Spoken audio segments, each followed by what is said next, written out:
देश के कारोबारी हल्के में इन दिनों सबसे ज्यादा गहमा गहमी अगर किसी सेक्टर में दिख रही है तो वो है टेलीकॉम सेक्टर।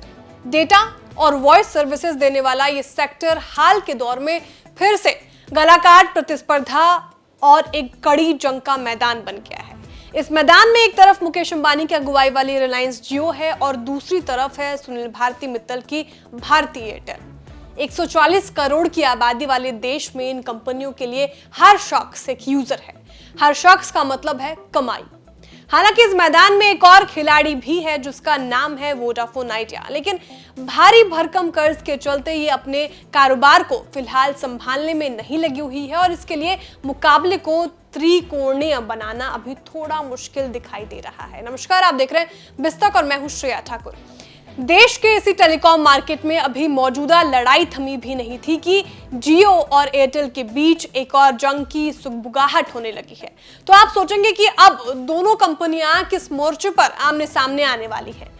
इस सवाल का जवाब मिलेगा आपको इस रिपोर्ट में। असल में जियो और एयरटेल के बीच जंग का नया मोर्चा खुलने वाला है 5G के मैदान में।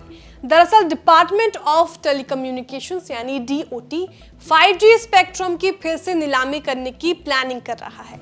DOT की योजना अगले साल जनवरी-फरवरी में 5G स्पेक्ट्रम की ऑक्शनिंग की है।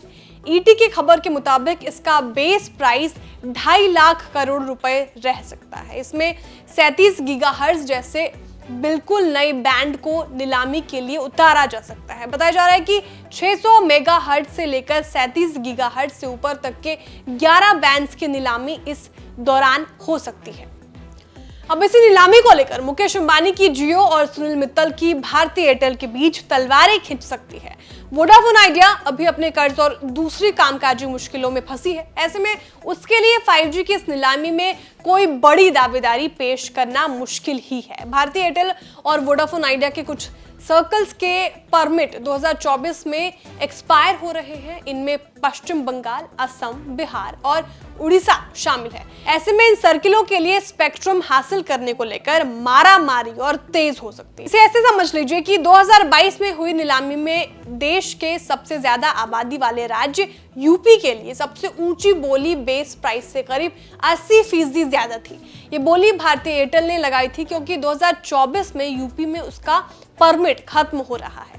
5G की नीलामी 1 अगस्त 2022 को खत्म हुई थी और इसमें सरकार के हाथ 1,50,173 करोड़ रुपए लगे थे। अब सरकार की उम्मीदें इस दफा भी 5G स्पेक्ट्रम की नीलामी से मोटी कमाई करने की है।